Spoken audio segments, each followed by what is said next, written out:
He was a simple priest in southern Italy, known for having supernatural gifts, including the stigmata, the same wounds Jesus received at his crucifixion. Catholics and even non-religious around the world now know him as Saint Padre Pio, a famous Franciscan friar of the 20th century, and this man knew him personally. Humility, one word. Padre Pio didn't care for all the attention, fellow Italian friar Father John Aurelia told me. As a teenager studying for the priesthood, Aurelia first met the stigmatic priest in San Giovanni Rotondo, the town where Padre Pio lived with other Franciscans. He heard of Padre Pio bearing the painful nail wounds of Christ, but he wanted to find out if the wounds were real himself, so he squeezed the friar's hand. We went to San Giovanni Rotondo, and I took Padre Pio's hand, and I did like this. And he said, "Ow! Ouch! It hurts." Besides the stigmata, Padre Pio was known to have mystical gifts, including the ability to read people's hearts and even heal the sick. Huge crowds would gather at his friary in San Giovanni Rotondo. People waited in long lines to see him celebrate Mass or have their confessions heard. The priest would sometimes spend more than half the day in the confessional, available to those seeking forgiveness for sins. In the 1940s, 50s, and 60s, word continued to spread of the Italian friar, but at the time, he wasn't well known to all Catholics in the U.S. That might leave you wondering why today, in the tiny town of Bardo, Pennsylvania, the National Center for Padre Pio stands out in the surrounding empty green farmland. One of the main centers of devotion to Padre Pio in the U.S. can be found right here in the Pennsylvania countryside, and the story behind how this place was created is a miracle.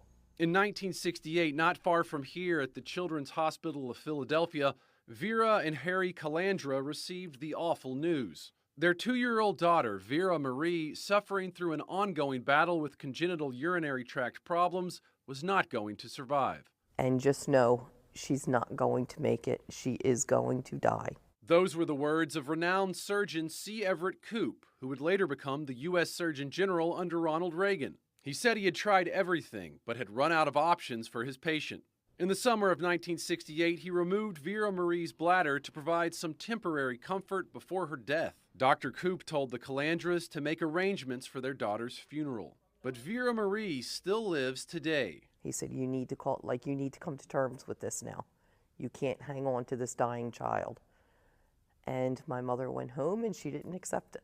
Vera Calandra, a devout Catholic, picked up a book someone had given to her about a then 81-year-old priest from Italy, Padre Pio.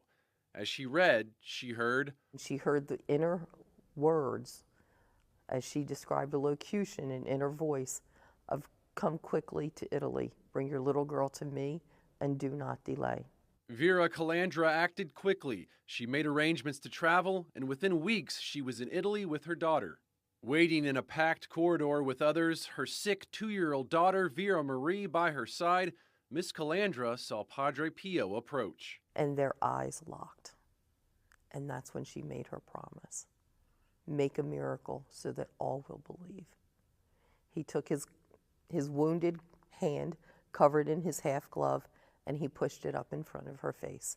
And she was able to kiss his hand, and he touched all of us individually on the heads and blessed us. And the next day we were on our way home from Italy. Dr. C. Everett Koop had surgically removed Vera Marie's bladder before the trip to Italy. But after they returned home, a follow-up x-ray revealed something unexplained.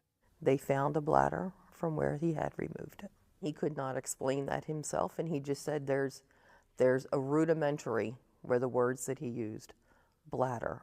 And we don't know whatever you're doing, keep doing it. 54 years later, a healthy Vera Marie recounts the story of her healing, just as her mother would share it with her and all who would listen. Padre Pio passed away soon after Vera Calandra took her daughter to Italy in 1968, and she would dedicate the rest of her life in thanksgiving to the friar and ultimately build this center near the family's home in Pennsylvania to help promote his name.